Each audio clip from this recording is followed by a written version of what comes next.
DNA damage it is detected, and such cells where the damage is there, these cells are not allowed to replicate. Okay, so these are the various checkpoints. आता तुर्तास एवढंच आपण बघूया की या check points मध्ये वेगवेगळे proteins असतात आणि या प्रोटीन्सचं काय काम आहे, तर डॅमेज असेल तर सेल हा तसाच ठेवला जातो, तो डॅमेज रिपेअर केला जातो आणि नंतर तो रिपेअर केलेला परत चेक केला जातो या प्रोटीन्सनी आणि नंतरच तो पुढच्या सायकल मध्ये पाठवला जातो. ओके, या चेक पॉइंट्स मधून हे चेक केलं जातं.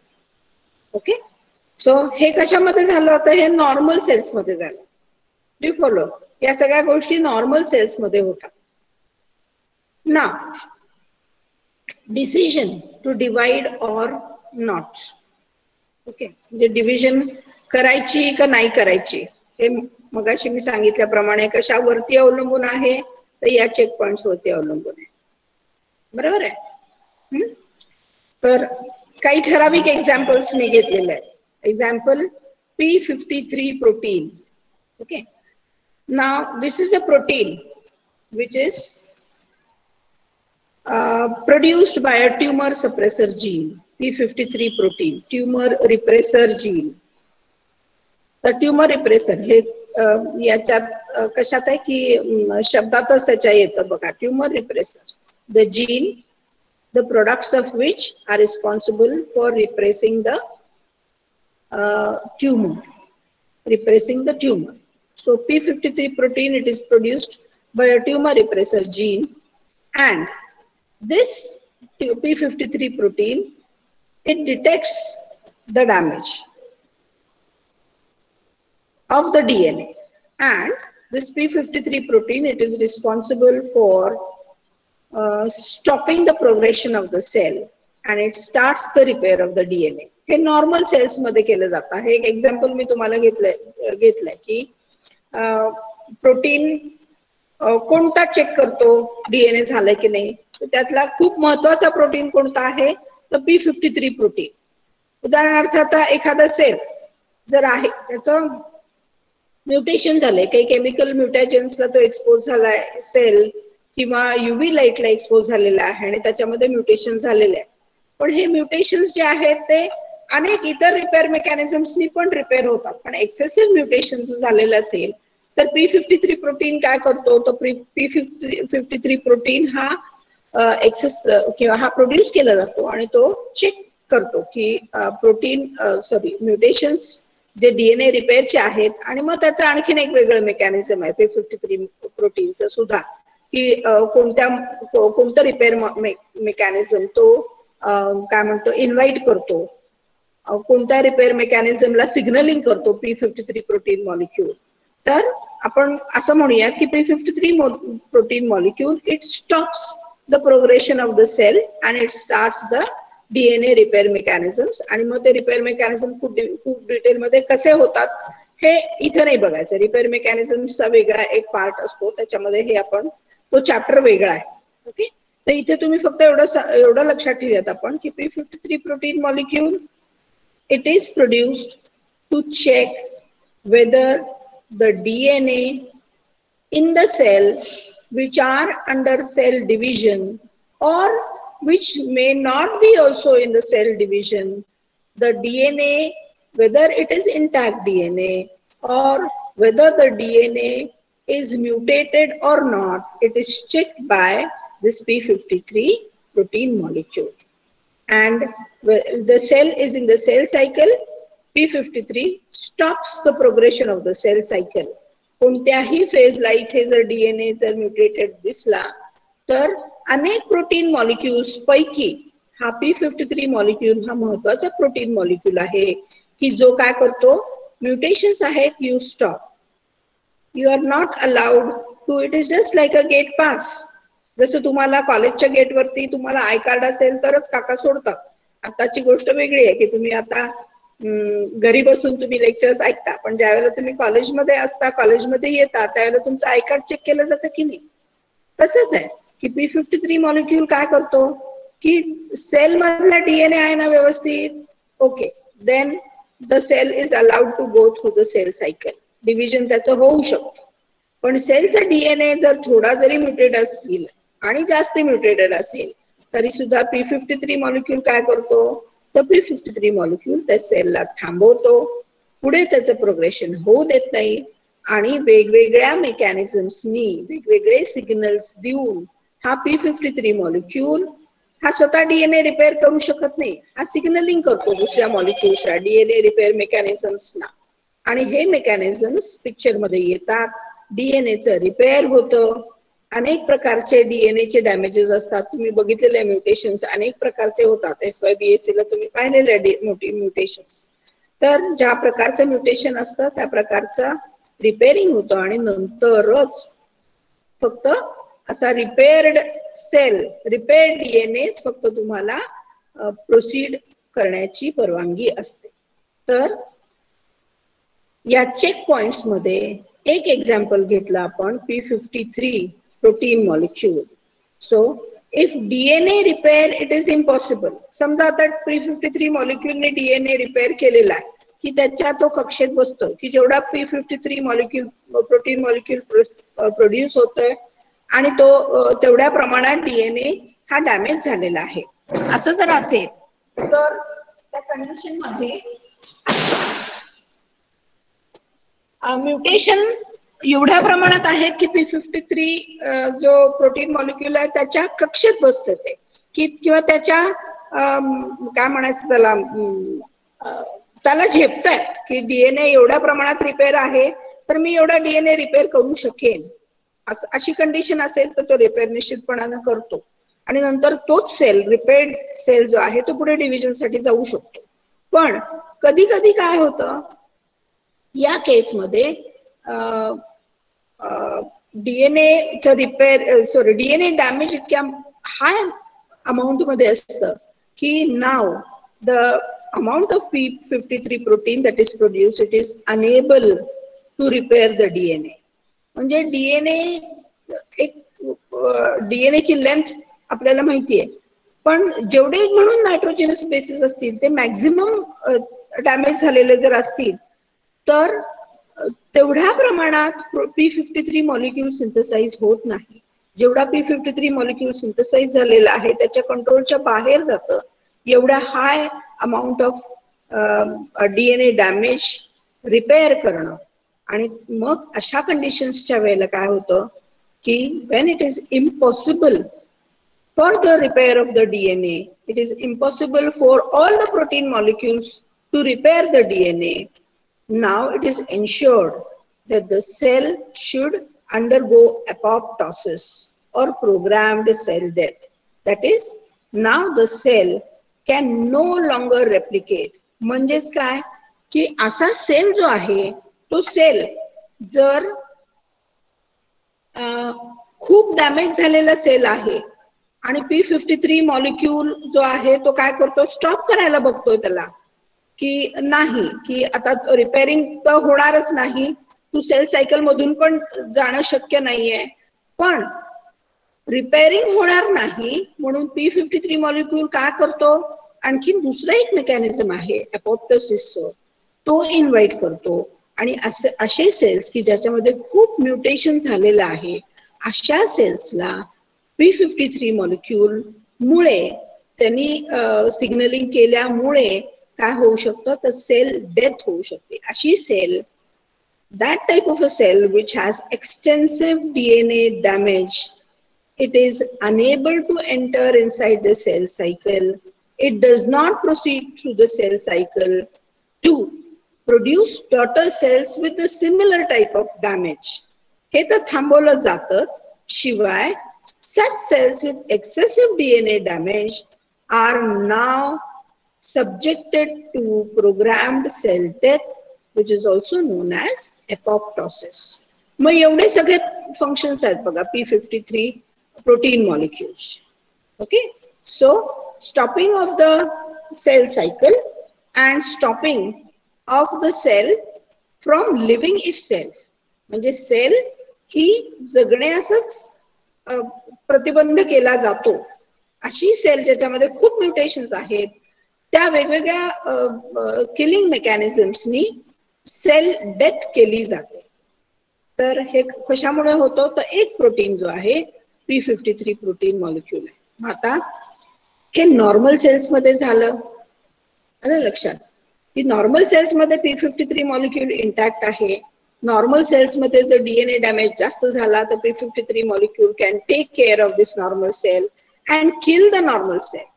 म्हणजे बॉडीचे मेकॅनिझम तुम्ही बघू शकता की एक तर डीएनए जर डॅमेज असेल तर तो रिपेअर करून पुढे डिव्हिजन साठी पाठवलं जातं. म्हणजे ज्या वेळेला मदर सेल आहे त्या मदर सेल मध्ये डीएनए व्यवस्थित आहे, प्रिझर्व्ड आहे, कन्झर्व्ड आहे, अतिशय ओरिजिनल फॉर्म मध्ये आहे, अशी सेल डिवाइड आणि रिडिवाइड होऊन येणारे सगळे जनरेशन्स मध्ये ओरिजिनल डीएनए जो अपेक्षित आहे तोच दिला जातो. पण काही कारणास्तव जो म्युटेशन झालेला असेल मदर सेल मध्ये, तर हे म्युटेशन सेल सायकल मध्ये एका फेज मधून दुसऱ्या फेज मध्ये जाण्याआधी, रेप्लिकेशन मुख्यत्वे करून होण्याआधी हे जे म्युटेशन आहे, हे जे डॅमेज आहे ते अनेक प्रोटीन मॉलिक्युल्सनी रिपेअर केलं जातं. त्यापैकी एकच आपण पाहिलेलं आहे P53 मॉलिक्यूल, जो डीएनए रिपेअर मेकॅनिझम्सला आमंत्रित करतो, डीएनए रिपेअर करतो. हा एक भाग झाला. डीएनए रिपेअर करण्याच्या कक्षेच्या पलीकडचा असेल तर असा सेल ज्याच्यामध्ये खूप म्युटेशन झालेले आहेत, असा सेल हा किल केला जातो. अपोप्टोसिसनी हा सेल किल केला जातो. पण हे कसं झालं, हे नॉर्मल सेल्स मध्ये जिथे P53 मॉलिक्यूल हा नॉर्मल आहे, नॉर्मल प्रोड्यूस झालेला आहे. Now one of the mechanisms of uncontrolled growth of the cells may be that the P53 molecule, म्हणजे आता म्युटेशन्स जर आपण म्हटले कॅन्सर सेल्स मध्ये, तर रिप्रेसर जीन्स मध्ये जर म्युटेशन झाले तर repressor gene it produces P53 protein. मग या जीन मध्ये जर म्युटेशन झालं, if by some mutations, if the repressor gene itself which produces the P53 protein molecule, if it is mutated, there is a mutation, naturally the P53 molecule जो produce होतो तो कसा असणार आहे, तो डिफेक्टिव्ह असणार आहे. सो सच अ डिफेक्टिव्ह P53 मॉलिक्यूल काय करेल की सेल सायकल आहे, तर या सेल सायकल मध्ये एखादा सेल समजा घ्या, नॉर्मल सेल आहे, नॉर्मल सेल मध्ये काय झालेलं आहे, mutation. It is a very rare event, लक्षात घ्या. पण न जाण त्या इव्हेंट मध्ये असं झालेलं आहे म्युटेशनच्या, की आपण असं म्हणू शकत नाही की अमुक एकच म्युटेशन होईल किंवा याच पॉइंट वरती म्युटेशन होऊ शकतं. वी कॅनॉट से. हे सगळे काय आहेत, हायपोथेसिस आहेत आपल्या. आपण हे एक्सप्लेन करतो की for example if mutation takes place in repressor gene, and over here we have taken the example of a repressor gene that produces P53 protein. So if mutation in a normal cell takes place in the repressor gene which produces P53 protein, naturally it is obvious. मग हे सगळं पुढे imagine आपण करू शकतो की इथे जर repressor gene मध्ये mutation झालं तर P53 कसा होईल, म्युटेटेड तयार होईल, अल्टर्ड स्ट्रक्चरचा तयार होईल, आणि हा असा P53 प्रोटीन मॉलिक्यूल काय करू शकेल, डीएनए रिपेअर करू शकणार नाही. हा नॉर्मल सेल मध्ये डीएनए म्युटेशन्स परत आणखीन कुठेही झाले तरी तिथे म्युटेशन डीएनए रिपेअरिंग होणार नाही. आणि काय, अपोप्टोसिस सुद्धा होणार नाही, की जे नॉर्मल सेल्स मध्ये खूप म्युटेशन झालेलं असेल तर सेल ती किल केली जाते, असंही होणार नाही. म्हणजे ऑल्टरनेटिव्हली काय होईल की म्युटेशन मुळे this cell, although it is mutated, it will go through the different points of the cell cycle, because one of the major protein molecule which checks the repair mechanisms and subjects the mutated cells to apoptosis, it has been altered in structure. ते functioning होऊ शकत नाही. त्यामुळे काय होतं, असे sales बेबंदपणानं आपण म्हणूयात की कोणत्याही प्रकारचं रिस्ट्रिक्शन्स नसल्यामुळे असे सेल्स काय होतील हे सेल सायकल मधून पास होतील आणि मग असे म्युटेटेड सेल्स जर ग्रो होत राहिले तर येणारे सेल जनरेशन सुद्धा कसे असणार आहेत, येणारे सेल जनरेशन सुद्धा या पॉइंटलाच म्युटेटेड असतील, त्यांच्यामध्ये सुद्धा रिप्रेसर जीन म्युटेटेड असतील आणि अशा प्रकारे अनेक सेल पॉप्युलेशन असं तयार होईल की जिथं या सेल्स मध्ये रिप्रेसर जीनच म्युटेटेड असेल and then it will form a mass of cells. This mass of cells which is known as the cancer or the neoplasia.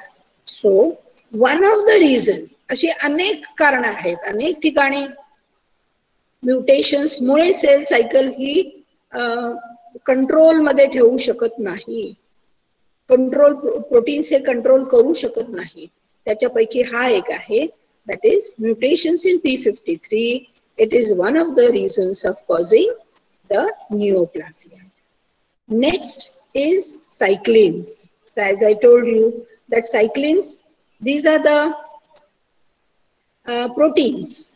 Cyclin हे पहा, cyclin CDK2, cyclin A, cyclin E, CDK4 आहे, तर CDK1 आहे. हे cyclins काय आहेत, तर हे these cyclins they play their role by phosphorylation and dephosphorylation.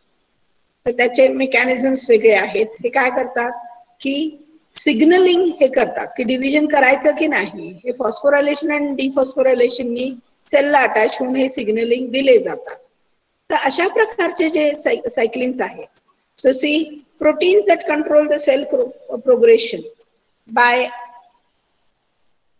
activating cyclin dependent kinases, for example RB protein, phosphorylation of RB to RBP, that is phosphorylation of RB, it enables to restrict the cell division between G1 to GS mutations. म्हणजे phosphorylation झाल्यानंतर mutation होऊ शकतो, sorry cell cycle सुरू होते. तर या सायक्लिन dependent कायनेजेसचं जर mutation झालं आणि त्यांचं phosphorylation dephosphorylation which gives a signal for division और stopping the division of the cell, तर मात्र इथे जर म्युटेशन झालं तर मग कोणत्याही प्रकारचे सिग्नलिंग हे सायक्लिन डिपेंडेंट कायनेजेस करू शकत नाही. तर अशा प्रकारे सेल सायकल मध्ये वेगवेगळ्या पॉइंट्स वरती वेगवेगळ्या रिसेप्टर साइट्स जे कंट्रोल करतात, रिसेप्टर साइट्स असतील, प्रोटीन मॉलिक्युल्स असतात जे कंट्रोल करतात normal functioning of the cell cycle, जे बघतात की डीएनए हा व्यवस्थित आहे की नाही, DNA whether it is in its original form or no, repair mechanisms चे कंट्रोलिंग करतात, सिग्नलिंग प्रोटीन्स जे आहेत ते सिग्नल देतात सेल्सला that you have to divide. पण या सिग्नलिंग प्रोटीन मध्येच म्युटेशन झालं किंवा P53 मध्ये म्युटेशन झालं तर हे जे सिग्नलिंग आहे to the cells to pass from one phase of the growth to the next phase of the growth, this cannot be achieve, हे अचीव केलं जात नाही. आणि या म्युटेशन्समुळे cells they pass with their mutations, मग म्युटेशन्स सहित हे सेल्स काय करतात, हे पास होतात एका फेज पासून दुसऱ्या फेज मध्ये.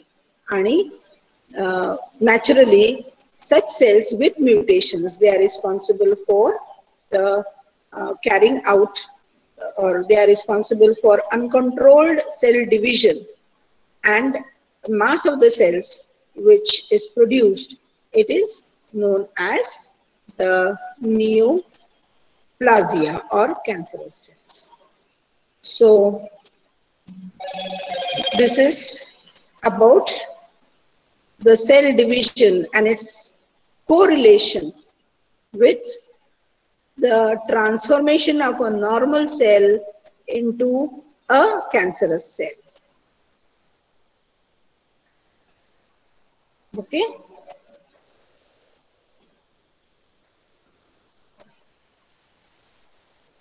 So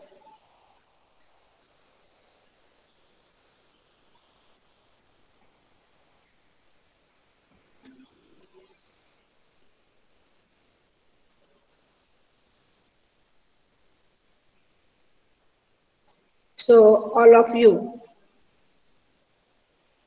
have you understood this correlation? Yes, all of you?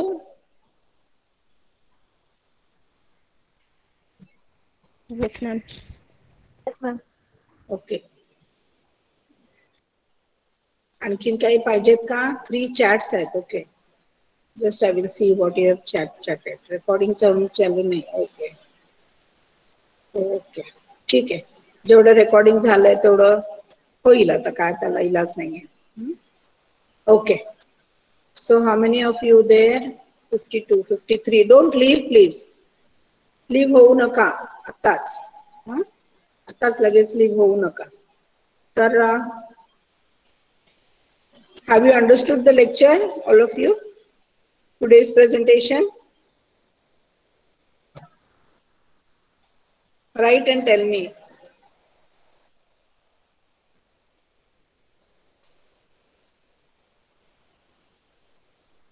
Unmute करा स्वतःला. Yes, ma'am. हा, इथे लिहा. चॅट करा ना इथे माझ्या बरोबर. कोणता पॉइंट समजला नाही असं काही आहे का? Yes, all of you. ठीक आहे.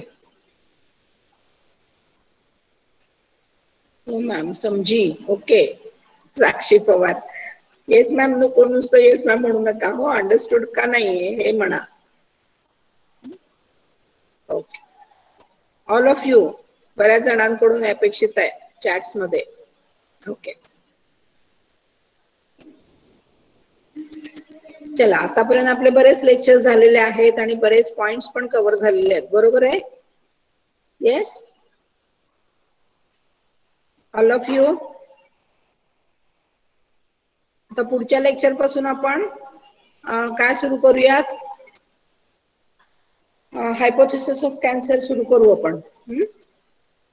येस, हायपोथेसिस ऑफ कॅन्सर जे आहे पार्ट तो सुरू करू. पण आतापर्यंतच्या पोर्शनचं काही अडचण आहे का तुम्हाला? हे रिपीट करायचंय का? आजचं परत लेक्चर पाहिजे का अजून? Yes, all of you.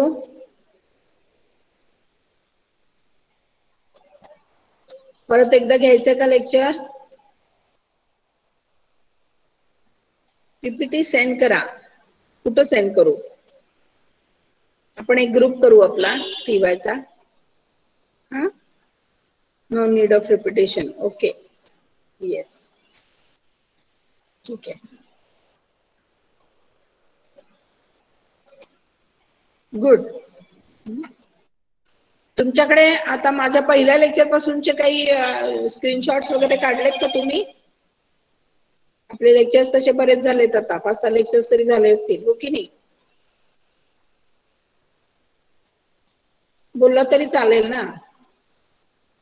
Group आहे, काढलेत स्क्रीनशॉट. स्क्रीनशॉट्स काढलेत आणि ग्रुपने तुम्ही पाठवलंय, एकमेकांना शेअर केलेले आहेत. नाही शेअर नाहीत केलेले. प्रत्येक जण काढतं स्क्रीनशॉट आणि ते मग लिहितो आम्ही. बर, ठीक आहे. चालेल. ठीक आहे. बघूयात आता तुम्ही. अजून काय असतील नोट्स तर मग करा प्रोव्हाइड तुम्ही ग्रुपवर. हो हो, तुमचे आता ग्रुप्स करायचेच आहेत. तुमचे क्लासरूम्स वगैरे तयार करायचे.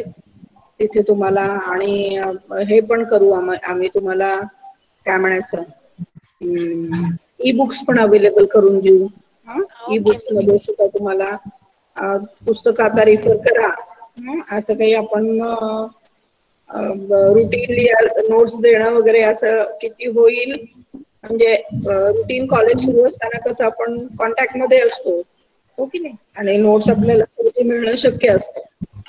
आता तसं होणार नाही, पण तरीही आम्ही ई बुक्स, ई नोट्स वगैरे आम्ही तयार करू. पण जे पॉइंट झालेले आहेत, जे लेक्चर झालेलं आहे, ते मात्र लवकरात लवकर सिनियर्स कडून नोट्स बघा मिळतात का, किंवा ई बुक्स मध्ये, रेफरन्स बुक्स मध्ये बघा. माझे स्क्रीनशॉट्स काढून ठेवलेले आहेत ते बघा आणि अभ्यासाला सुरुवात करा बरं का. एकदम अचानकपणाने काय होईल, टेस्ट वगैरे जर घेतली तर टेस्ट मध्ये पास व्हायला लागेल तुम्हाला. झालंच की, 1-2-3 मिनिटं थांबा की सर, थोडाच वेळ राहिला आता. ओके, ठीक आहे मग. चालेल. रनिंग पॉइंट्स काढलेले आहेत. ओके, ठीक आहे. थांबूयात मग आज आपण. Yes, all of you. Yes miss. हो, बाय. हा bye.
Good afternoon, students.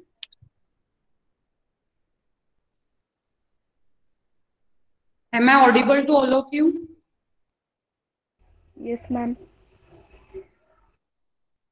Yes, today is my first lecture. I am Manasi Raut and I will be dealing with the instrumentation unit of yours and will be starting immediately. But before that, I need to confirm whether you have gone through your syllabus properly. Now it's high time you go through the syllabus. If not, then syllabus is on the website. You can go through the syllabus so that you'll come to know or you'll be able to correlate which topic is being conducted. So today's our topic. Right now I'm going to share the screen.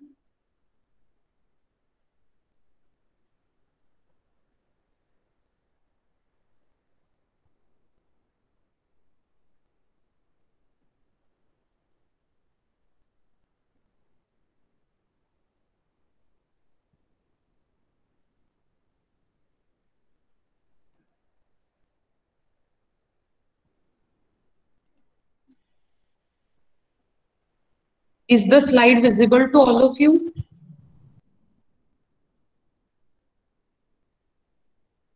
Is the slide visible to all of you? Any one of you? Please unmute and let me know. Yes, ma'am. Visible. Yes, It is ma'am. visible. Yes, ma'am. Yes.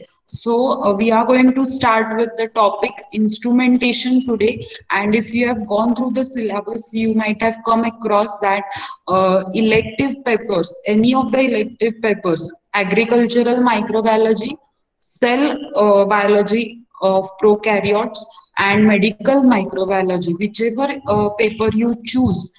This unit is common to all the three papers. Whichever paper you choose, you are going to learn this unit. Fundamental unit instrumentation. So as is mentioned in slide, you will get to know BMIT 504, agricultural microbiology 505, cell biology or 506, that is the medical microbiology, and the instrumentation is the fourth unit which is common to all the papers. So we'll be starting with the first technique or first instrumentation, that is electrophoresis.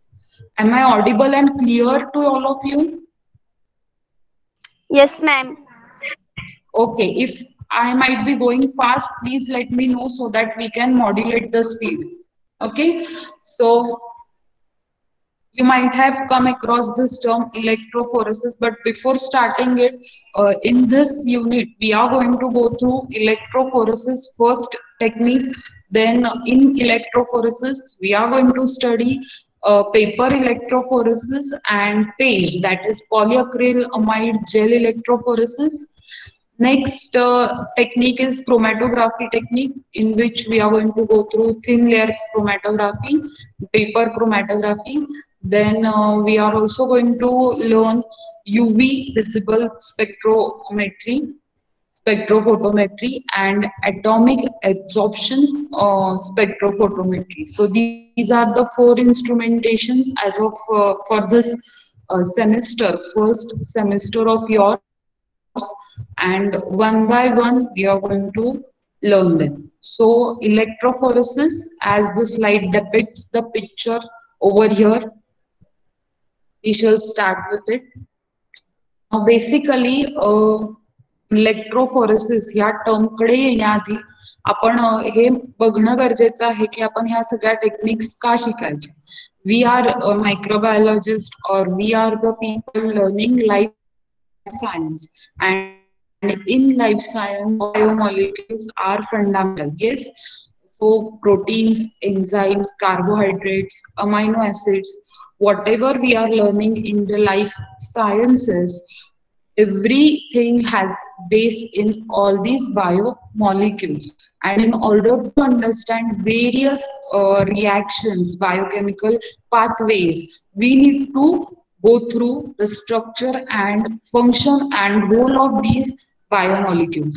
And this can only be achieved if we separate out, we isolate these biomolecules.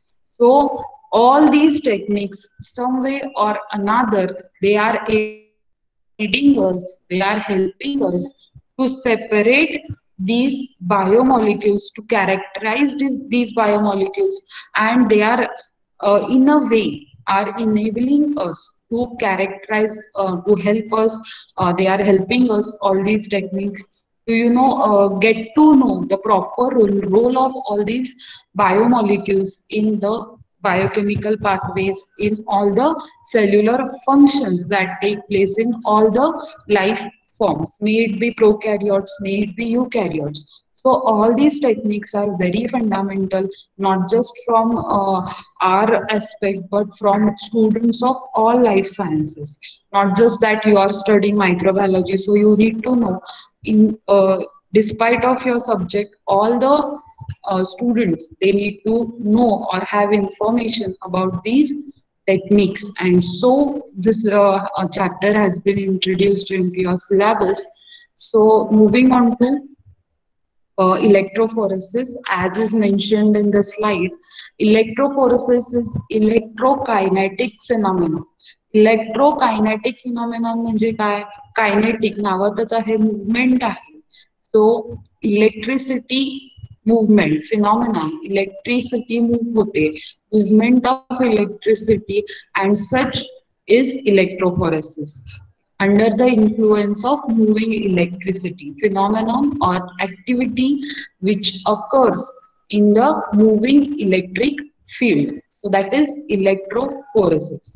And basically, in very simple terms, you can define electrophoresis as motion or movement of particles, of charged particles under the influence of electric field. So basically what happens is that all the biomolecules, since we are biologists, we deal with biomolecules like proteins, like carbohydrates, amino acids, nucleic acids, and at given pH, these all biomolecules are in charged form. Why so? Because they contain ionizable molecules. So they have some sort of charge, and this property is exploited in the electrophoresis um, technique, you can say. So this technique was first pioneered by Arne Tiselius in 1937, and he was awarded with the Nobel Prize in 1948 for this work of his.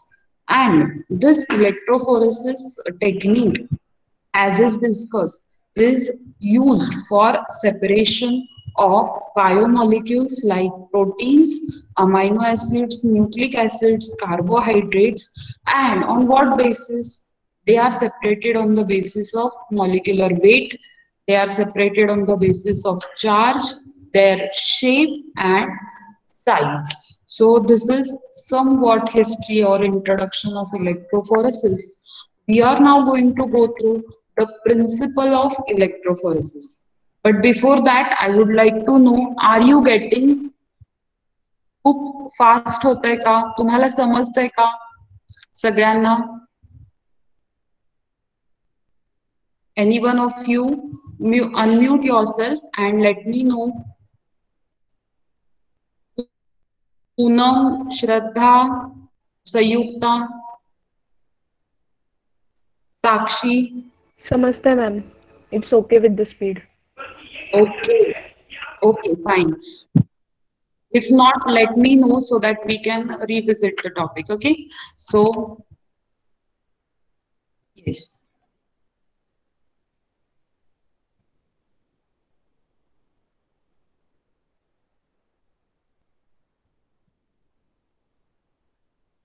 So, principle of electrophoresis, in slide it has been mentioned. So whenever you apply electric field, the charged ions, they are going to migrate towards positive electrode, that is anode, or negative electrode, that is cathode, depending on the charge that particle or that molecule is going to have. So as is mentioned in this slide, the movement of this charged molecule is going to be dependent on certain factors. Now this movement or the velocity of this molecule is defined in terms of electric field and total charge that the molecule experiences in the electric field. So what happens basically, biomolecules have a specific charge at given pH. So this charge, and when this molecule is placed in electric field, this molecule will experience repulsion or attraction towards certain electrode. If it is positively charged, as is the case in most of the proteins, they are going to migrate towards negative electrode, that is the cathode. Whereas if they are negatively charged,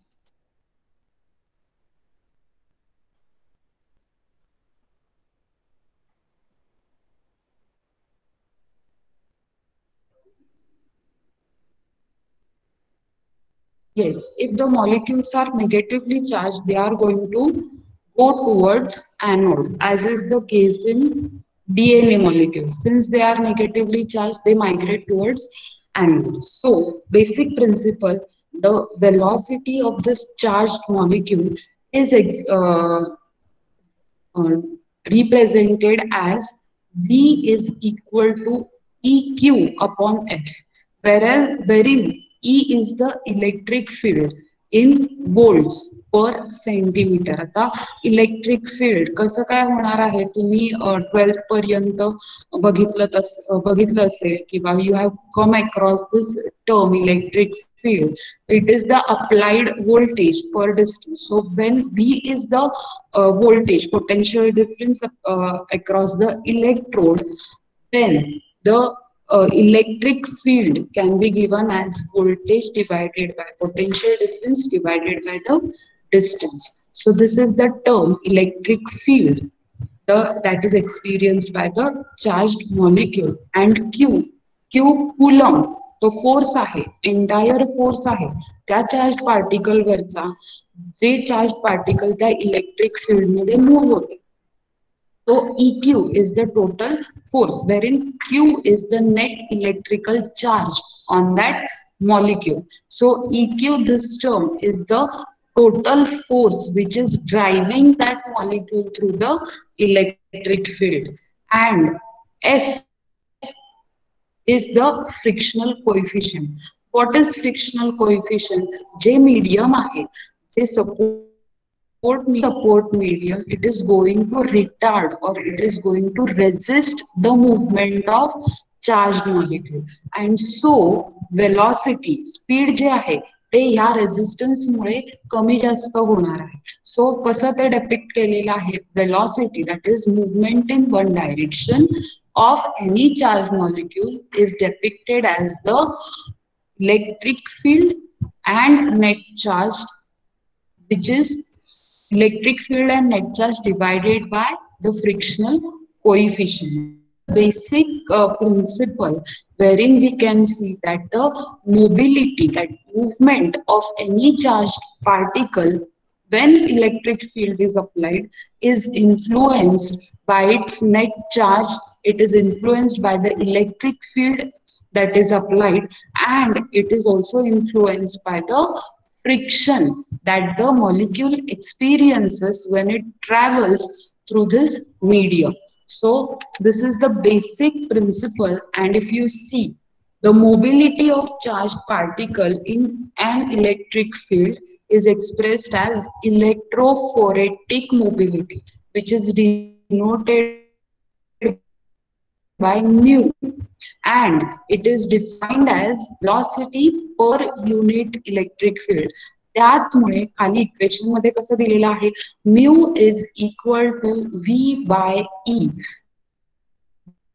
that is nothing but is equal to QF, because the term V is, as seen earlier, is denoted as total charge and electric field divided by frictional force.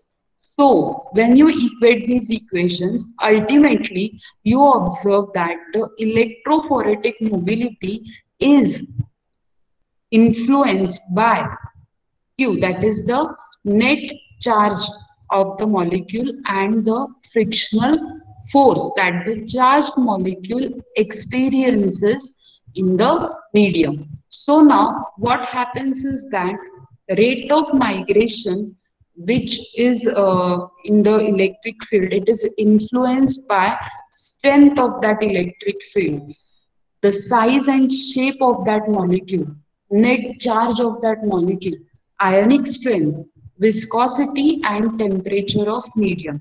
आता size आणि shape आपल्याला कळू शकतं, बरोबरच आहे. ज्या पार्टिकलचं size जास्त आहे, नॅचरली त्याच्यावरचा फोर्स जास्त असणार आहे.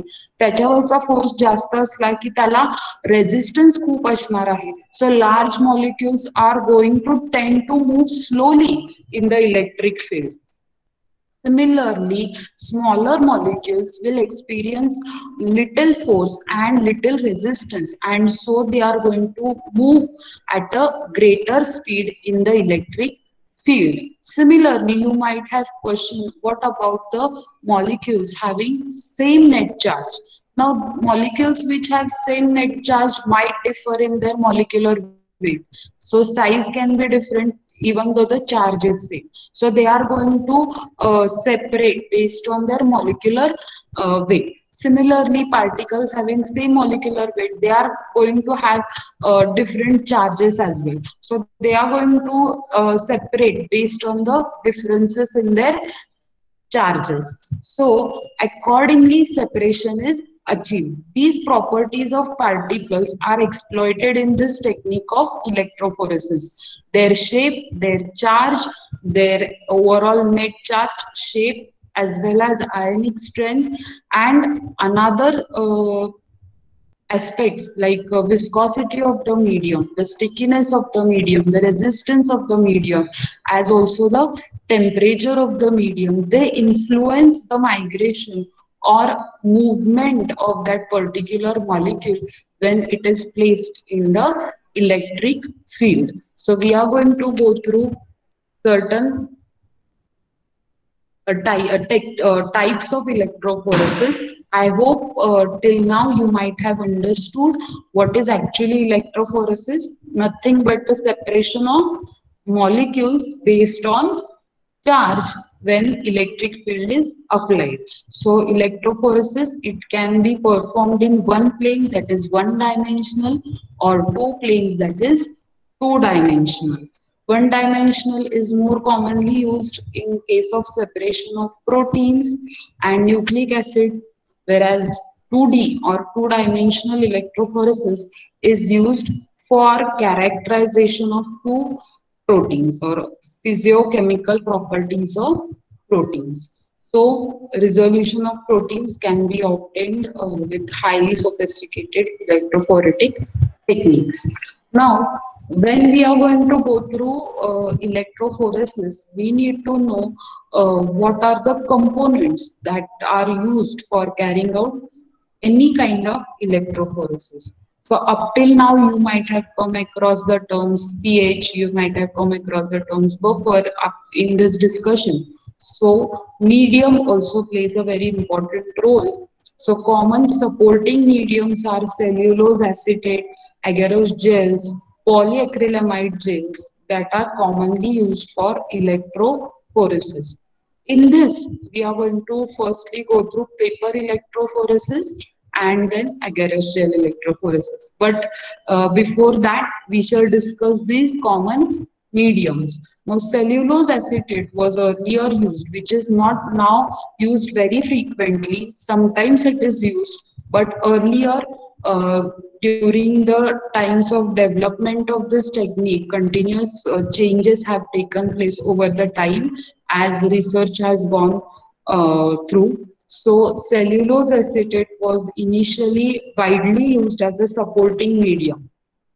Then agarose gels have been developed, polyacrylamide gels have been developed. These supporting medium, why it is necessary to use supporting medium is because these supporting medium, they cut down the convectional currents or heat generated in the medium, and they support or they sharpen the bands when we are going to separate out proteins, we are going to separate out nucleic acids. Supporting medium is necessary for visualization, for isolation, and so cellulose acetate, agarose gel, filter papers, they are used as a supporting medium. So if you see factors that are affecting gel electrophoresis, or when we are going to go through gel also, gel electrophoresis, some of the inherent or intrinsic factors are charge of the particle, molecular weight of the particle, or secondary structure of the particle. These are the inherent properties that might affect the gel electrophoresis. Similarly, external जे काही environment आहे, pH असेल solutionचा, electric field strength असेल, viscosity असेल, temperature असेल, all these things are going to affect the electrophoretic mobility. But before going on to this, we are going to go through paper electrophoresis.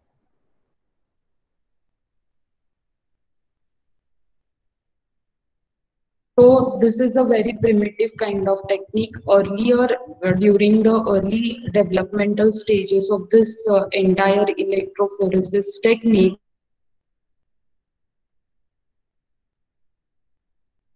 one now, but it was widely used earlier.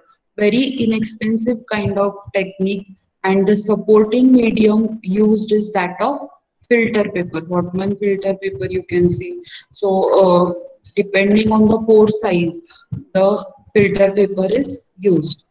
Now this apparatus consists of two troughs that contain buffer solution through which the electric current is passed, and it is used for isolating proteins, amino acids and oligopeptides. Oligopeptides म्हणजे छोट्या peptides हे करण्यासाठी, isolate करण्यासाठी. So if you see over here, any apparatus of electrophoresis is going to require power supply and conducting buffer solution for the conduction of current. So if you see in this one-dimensional paper electrophoresis, this is the cathode chamber. Cathode is negative electrode, which is going to attract cations, which are positively charged ions. बरोबर की नाही? So this is cathode chamber. This is the anode chamber, that is the positive electrode which is going to attract anions, that is negatively charged ions. Now when you're going to place the filter paper, that is the supporting medium, कशा through तुम्ही isolate करणार आहे, separate करणार आहे, कुठल्या तरी supporting मीडियमची गरज आहे, आणि पेपर इलेक्ट्रोफोरेसिस मध्ये तुम्ही filter paper as a supporting medium use करणार. सो what happens is that when you place this filter paper, each end of the filter paper, one end is dipped in the cathode chamber, one end is dipped in the anode chamber, and then this is connected to the power supply. So what you do is basically apply the solution or material that you have to separate, may it be proteins, carbohydrates, amino acids, or serum proteins. Likewise, you apply it here transversely, and after the electric current is passed through the solution, the cations or anions, they are going to migrate towards their respective electrodes. So cations are going to migrate towards cathode, anions are going to migrate towards anode. So these are the migrating bands that have been shown over here. So this is also a diagrammatic representation of paper electrophoresis, wherein you can see buffer solution. Buffer का गरजेचं आहे? आता आतापर्यंत तुम्ही बघितलं असेल, proteins or nucleic acid, any biomolecules, they have certain kind of structure. Now buffer is required to maintain that structure. Buffer is also required for conduction of electricity and or electric current. Only then the separation can be achieved. So this is the buffer solution, appropriate suitable buffer solution depending on the material or biomolecules that have to be isolated. The paper is placed over here. On that paper, that is the supporting medium, you apply the solution that has to be separated, and see over here point of application of the material. Positively charged ions going to migrate towards the cathode, whereas the negatively charged ions are going to migrate towards the anode. So this is how the paper electrophoresis setup is. Very simple setup, just the requirement of two drops, buffer solution, supporting medium that is the paper, and power supply. So the procedure has been mentioned in this slide. A strip of filter paper moistened with suitable buffer solution of desired pH, and the sample is applied transversely in perpendicular direction across the central part. Then ends are dipped in the buffer solution and electric field is applied. As the charged particles of sample, they migrate along the strip of towards respective electrodes. What is going to happen? The separation is going to be achieved based on charge, size, and interaction with the solid matrix. Now, this entire electrophoresis, paper electrophoresis, is run or is carried out for 16 to 18 hours. And then the separated proteins are fixed with acetone and methanol. Why so? In order to achieve the accurate separation, they are fixed onto that support using chemicals like methanol and acetone. Then, in order to visualize what is done, bromophenol blue uh, dye is used for staining of the proteins. And so, after staining, separated proteins can be seen. One of the disadvantage is that it takes a very long time for uh, the entire process, that is the paper electrophoresis. Is this clear to all of you? Yes? Anyone? आहात का सगळे? संतोषी, साक्षी, रेश्मा, सानिका, थोडस interactive होऊ देत. असं मला वाटतंय मी एकटीच बोलतीये, तुम्हाला कळतंय नाही कळतंय मला काही समजत नाहीये सध्या. This being my first lecture, I would like to know whether you're getting whatever is being taught to you.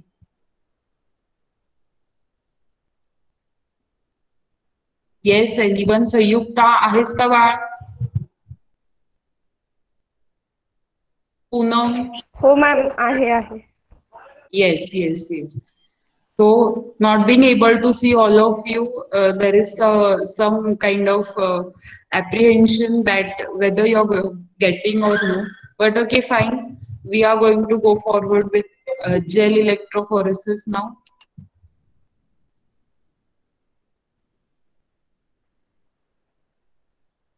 Before that, I would like all of you to see this video in regard to gel electrophoresis. Hey apparatus आहे. This is the Agarose gel electrophoresis apparatus, combs, power supply, and the electrophoresis unit.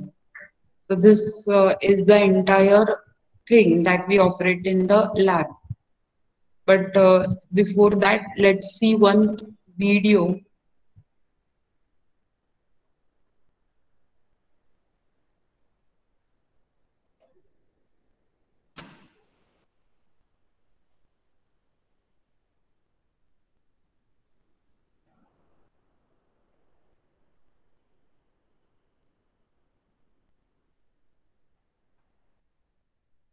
Let me know if you are not able to hear it, okay? Or if the screen is not visible.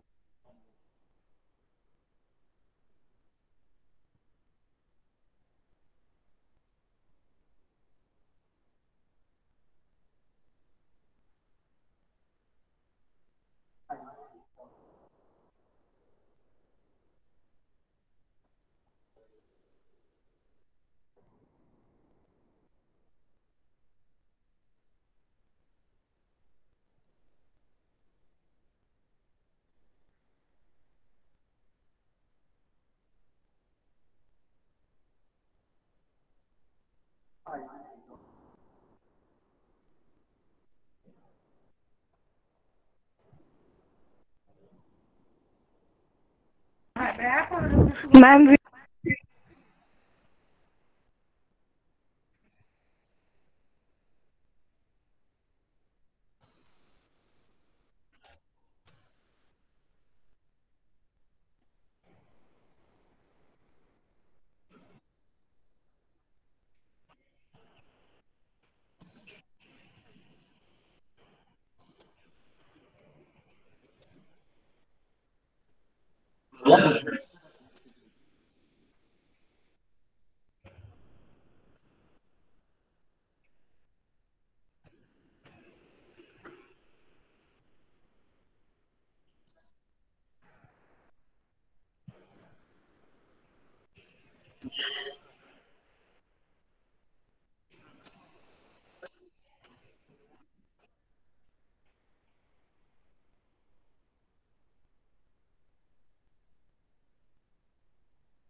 Yes, was the video visible to all of you?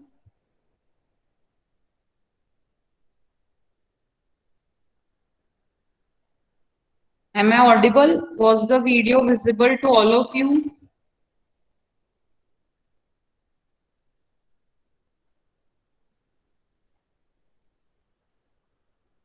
Yes, anyone? Poonam? Sakshi? Okay, fine. Yes, Miss. Okay, okay.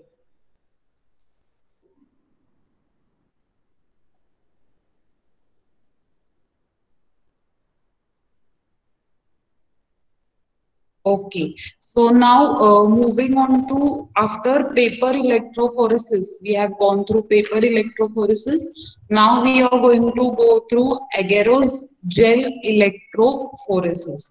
Now, this agarose gel or any gel electrophoresis is referring to use of gel as a sieving medium during the electrophoresis. Now, what happens is that any kind of gel, when you use it, simply termed as gel electrophoresis. But in case of electrophoresis, you're going to use agarose or polyacrylamide gels. So, firstly, we are going to go through agarose gel electrophoresis. Now, what happens? Why the use of gels? Because over the time, through the developmental years of this technique, it has been observed that the gels they provide proper supporting medium for separation of the biomolecules. they are acting as a perfect sieving medium. सीव होणे, तुम्हाला शब्दाचा अर्थ माहितीच असेल, to सीव चाळून निघण्यासारखं. सो सिविंग medium, and they are also able to subdue the thermal convection which is resulted by electric field. आता thermal convection म्हणजे काय? जेव्हा तुम्ही करंट अप्लाय करणार आहे बफर सोल्युशन मध्ये, there is possibility, rather there is heat generation that takes place. Now when this heat generation takes place, it influences the entire process. Why so? The resulting heat is going to influence the mobility of biomolecules. It is going to somehow give rise to dissolution or dissolve. It is going to influence, or it is going to encourage dissolve, total dissolvement or dissolution of proteins or bands into one another. So it is going to cause blurring of the protein bands or blurring of the biomolecules that are separated. So supporting medium, it is very essential to maintain the sharp bands that are going to be obtained after the end of the process. This sharp band is obtained when heat dissipation is achieved. And heat dissipation is achieved when the gels or such support mediums are going to be used in such a way that the generated heat is somehow dissipated, or it is allowed to subdue. So gels are basically used in this format. Commonly, the gels are used for separation of DNA, RNA, and proteins, as well as nanoparticles. So one by one, we are going to see. So this is the uh, migration of charged molecules in electric field on basis of charge and size. So just a minute.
Yes, we shall resume.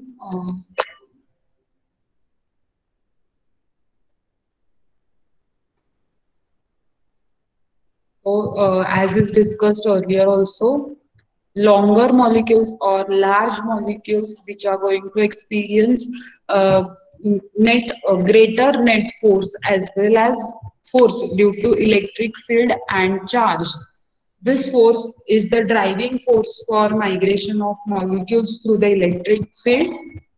Large molecules, they are going to have large resistance also, and so their migration or movement will be slow as compared to smaller molecules. Now, one thing has to be kept in mind, that you have to stop the electrophoresis process, or you have to stop the current before all the molecules they migrate towards the respective electrode. Why so? Only then the separation can be achieved, or else all the molecules, if you keep on running the electrophoresis, all the molecules are going to ultimately settle down at the electrode, and you won't be able to get the separation that you desire. So basically, it has been also termed as incomplete electrolysis. Electrophoresis is, even if you go through the references, you might come across that it is termed as incomplete electrophoresis. Now, coming back to agarose gel electrophoresis, one of the widely used supporting medium, agarose gel. नाव तुम्ही ऐकलंच असेल आधी पण. One of the component of agar also, agarose. This is obtained from a seaweed, that is Gelidium. पॉलिसॅकराइड आहे, saccharide म्हणजेच carbohydrate आहे त्याच्यामध्ये, and it is extracted from gelidium algae, and this agarose is a linear polysaccharide whose basic unit is composed of alternating units of galactose and 3,6 unhydro L-galactose. The diagram has been mentioned in this slide as well. This agarose gels have a very large pore size. ते जेव्हा जेव्हा अगॅरोज extract करून melt करून use करणार आहोत आपण, त्याचं jail तयार करणार आहोत, अशा वेळेस ह्या जेलची पोर साईज ही जास्त असते. And naturally due to large pore size, agarose gels are employed extensively for separation of large molecules such as DNA and RNA. खूप मोठे, खूप मॉलिक्युलर वेट जास्त असलेले आणि which are not able to go through very small pore size gels, such molecules they are extensively separated using agarose gel, because this has the property of large pore size. So nucleic acids and large proteins can be separated using agarose gel. So this is the structure of agarobioes, wherein you can see the alternating units of galactose and 3,6 anhydro L-galactose. So how are agarose gels prepared? They are simply prepared by adding drying agarose in aqueous buffer, and the mixture is boiled to obtain a clear solution. After this clear solution is obtained, it is poured in between the glass plates and is allowed to cool to form a rigid gel. जे आपण video मध्ये पण बघितलं होतं की basically they heat the agarose poured in buffer solution, and after clear solution they allow it to set into a rigid gel. Now this porosity of gel, how can we control the porosity? Is by controlling the concentration of agarose. More concentration of agarose, the pore size is going to become very small. And for large pore size, you have to use less concentration of agarose. So high concentrated agarose gel will have very small pore size, whereas a less concentration of agarose is going to give you large pore size, which is necessary for isolation of biomolecules like DNA. So now mobility of nucleic acids in agarose is influenced by agarose concentration naturally. Pore size is dependent on concentration of agarose. Naturally, the mobility of nucleic acid is going to be dependent on agarose concentration. Then the molecular size and conformation of nucleic acid is also going to influence the mobility of nucleic acid. Or DNA and RNA, whatever is fine with you. So agarose concentration is maintained for maximum up to 2%, from 0.3 to 2% is very much effective in nucleic acid separation. So काय होणार आहे, jail कसं तयार करणार आहे, dried agarose poured in buffered solution. After boiling, you are going to get a clear solution and you are going to allow it to set on a glass plate surface. So this is how agarose gels, हे आपण बघितलेला video होता. आणि apparatus जर आपण बघितलं, gel electrophoresis unit आहे, तो chamber आहे जिथे बफर सोल्युशन असणार आहे. Then glass plates and power supply. Here you can see is the comb which is used for wells. You have to prepare wells so that you are able to put the sample in the wells, and through that wells you're going to get the specific bands, because the sample placed is going to migrate in that specific well length. So these are the spacers, combs, this is the chamber, glass plate and power supply. इथे परत एकदा जास्त visualise तुम्हाला करता यावं की कसं unit असतं. सो इथे दिलेलं आहे पॉवर सप्लाय आहे, then combs and spacers, this is the tray, and this is the entire unit wherein you are going to, at one end here you are going to apply the power supply, the circuit here you are going to join it over here, which is ultimately connected to the power supply. The buffer solution which you are going to pour in this entire container, and this is the gel tray wherein you are going to or the gel is casted on this tray and is allowed to solidify. Then combs, these combs are used for making wells in the gel, so that in that wells you are going to apply the sample that has to be isolated. So this is the gel tray. Now the procedure is given over here. The power pack is going to supply, or the power supply is going to provide direct current, stabilized direct current, because this direct current is ultimately going to influence the mobility of ions by increasing or decreasing the resistance.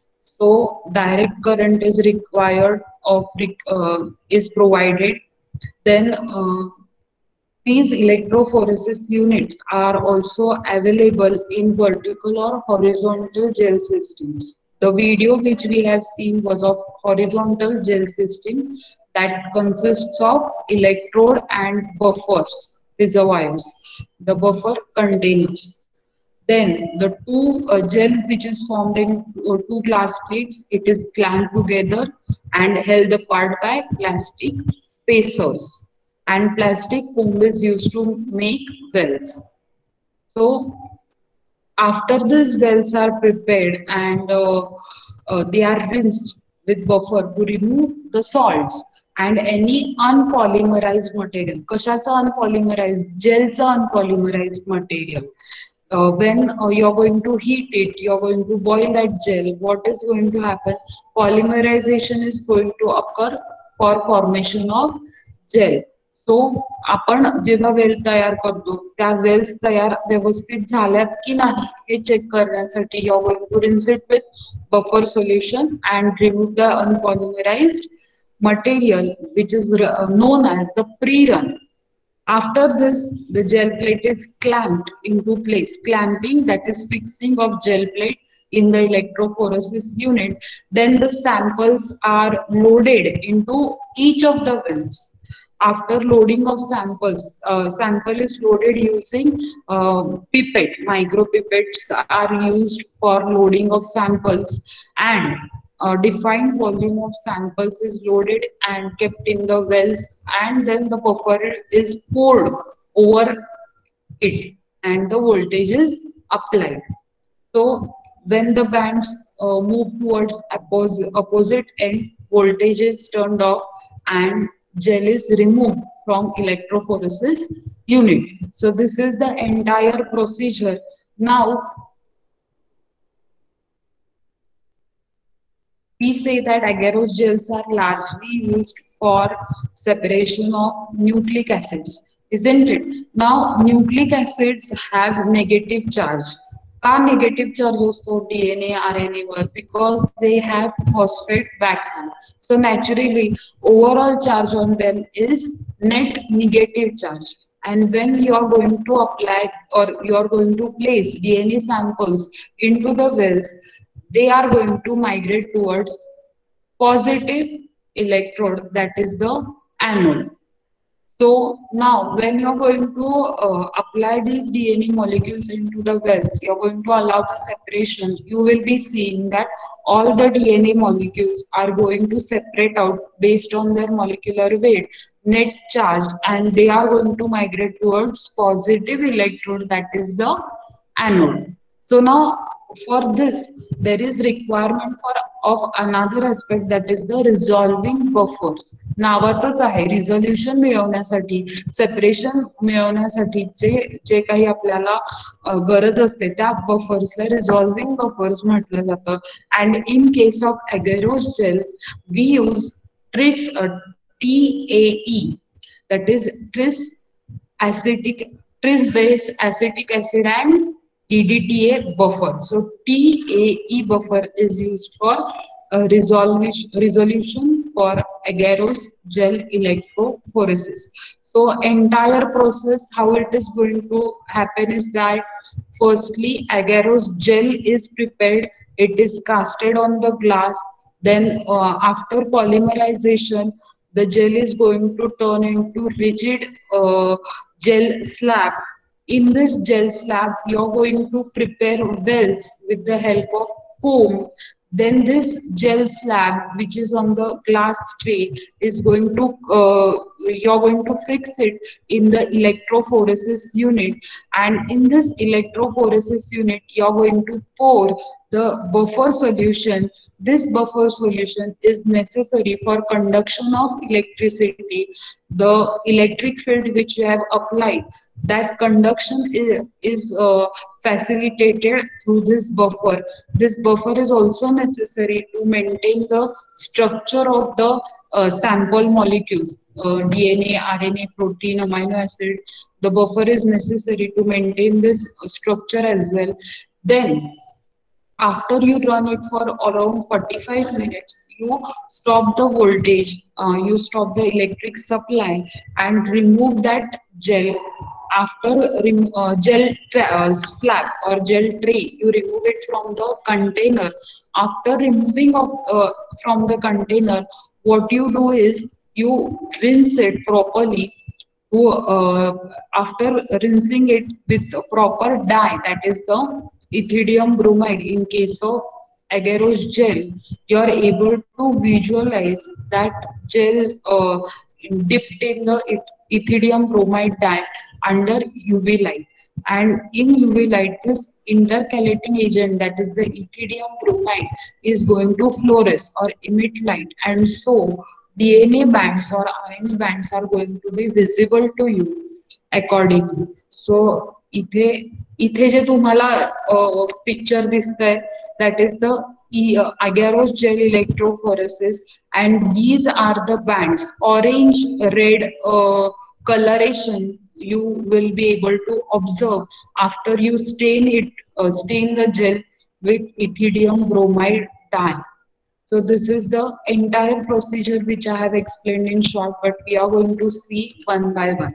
So coming back to buffers or the type of buffers that are used in agarose gels. So TAE buffer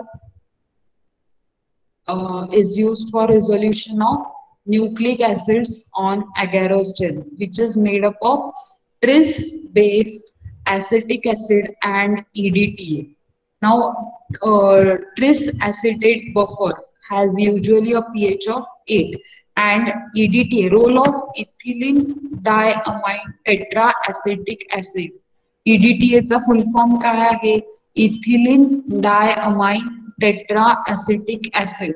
You might have come across this term as well, but chelating agent. So EDTA is acting as a chelating agent or sequestering agent. आता हे कशासाठी आहे?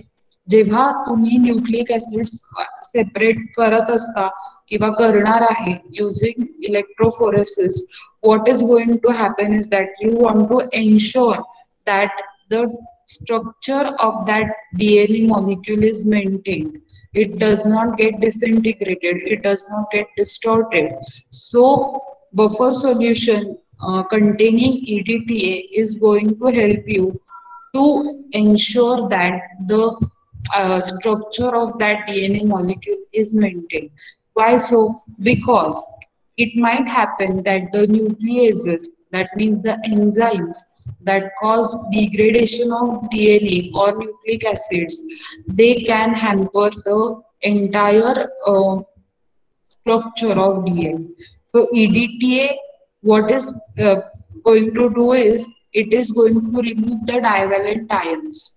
आता हे डायव्हॅलंट ions कुठले असू शकतात? जसं की Mg2+ आहे, हा डायव्हॅलंट आयन आहे, कॅटायन आहे. This Mg2+ is required for activity of nucleases. That means for the activity of enzymes that are going to degrade the DNA. So by applying EDTA, by mixing EDTA in your buffer solution, you ensure that the activity of nucleases is stopped. And since the activity of nucleases is stopped, the entire structure of DNA is maintained and you're able to get highly resolved separated bands and highly resolved DNA molecules, so that you're going to be able to characterize them well. So this is the role of EDTA and the role of tris-acetate buffer. Bufferच आहे, नावातच आहे.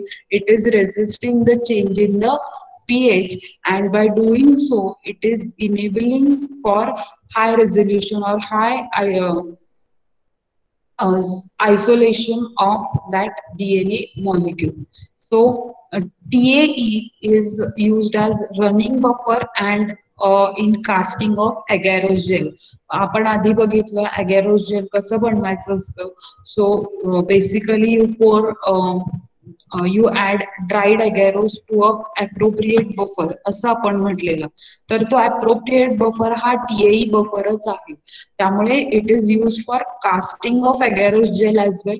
Gel is prepared in that buffer only, and it is used for conduction of electric current as well. So it is used as a running buffer and as a casting buffer also for agarose gel. Now this is a role of TAE buffer, which is mostly used for nucleic acid separation.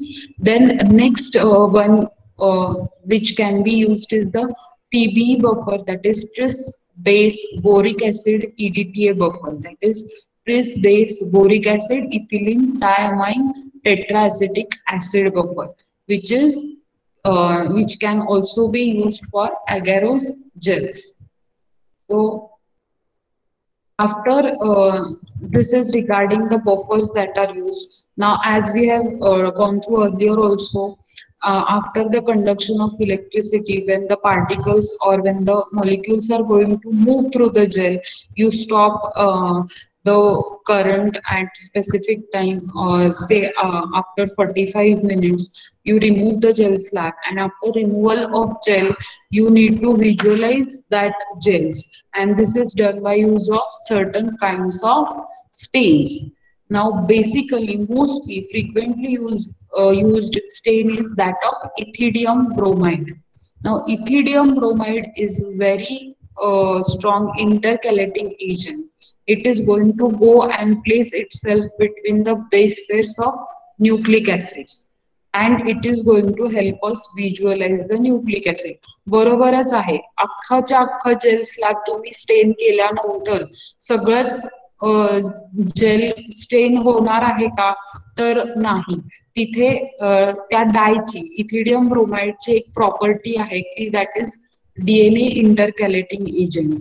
So what is going to happen wherever your DNA sample has migrated, in that DNA sample, this ethidium bromide is going to go and place itself.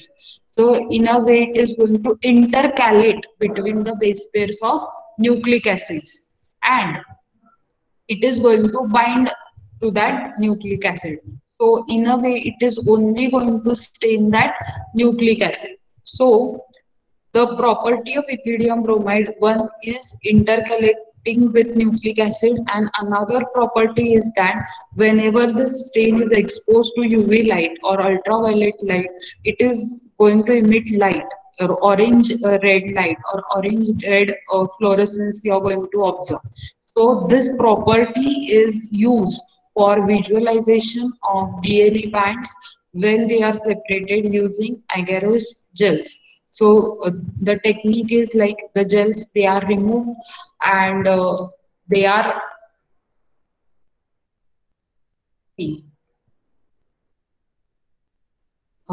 soaked in the solution of the dye. The gels are soaked in the solution of dye, dipped in the solution of dye, and washed to remove the excess dye.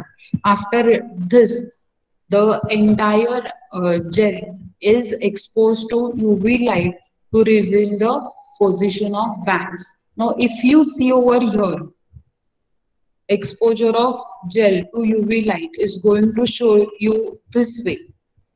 The first column is that of standard molecular markers.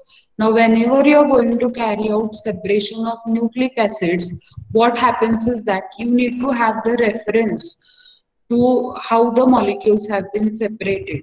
So, in case of molecular weight, if you separate the molecule standard marker molecules, they are going to separate out here, the molecular weight of which is known to you, and the unknown sample which you are analyzing using electrophoresis. When ultimately you see them, you are able to compare them. Like if this band in the second column, if it has the molecular weight of say 85,000 Dalton, so the band in accordance to the standard marker, we will be able to identify the bands in reference to the standard marker. So in first well or in first column, all the standard molecular markers, they are applied. So we get to know in what context our molecules have been separated. So this is the use of stains. Highly used is ethidium bromide, but sometimes SYBR gold or SYBR green is also used, but they are quite not economic, or they are quite costly.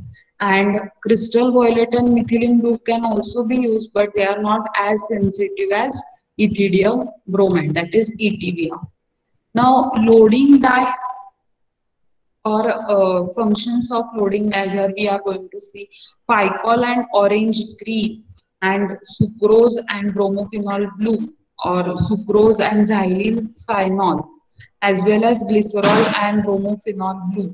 They are the loading dyes. What they do is they add weight to the sample, and they provide the color in order to for us to visualize how far the bands have moved in the gel after application of electric field.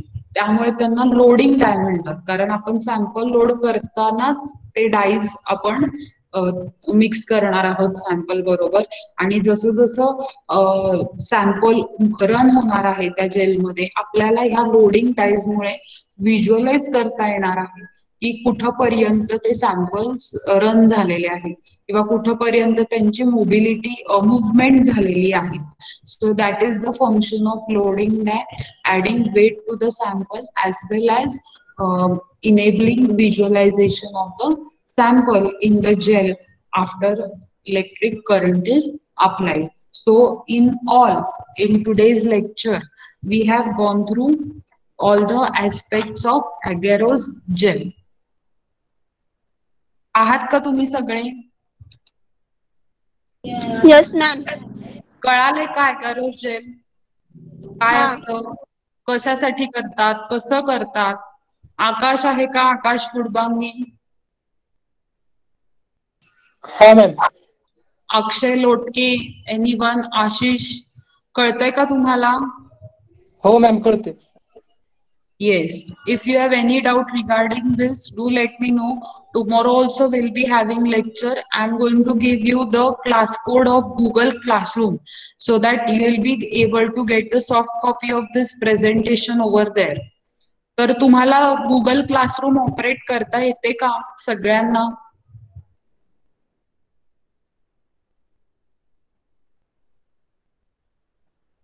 Students, माहितीये का तुम्हाला Google Classroom कसं operate करायची असते?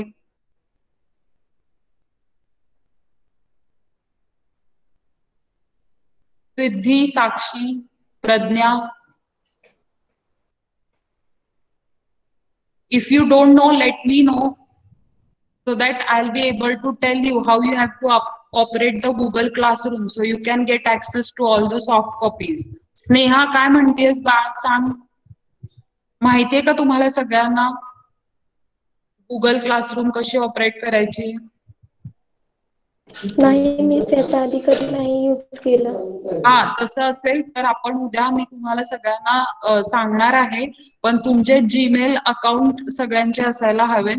And then we are going to learn how to use Google Classroom. म्हणजे तुम्हाला ह्या सगळ्या सॉफ्ट कॉपीज मिळतील. हे सगळं जे मटेरियल आपण शिकतोय त्याबद्दलचं सगळं तुम्हाला तिथे PDF फॉर्मॅटमध्ये आणि पॉवर पॉइंट प्रेझेंटेशन फॉर्मॅटमध्ये मी देणार आहे. Okay, so we shall stop over here. A very good day to all of you. Stay safe and take care.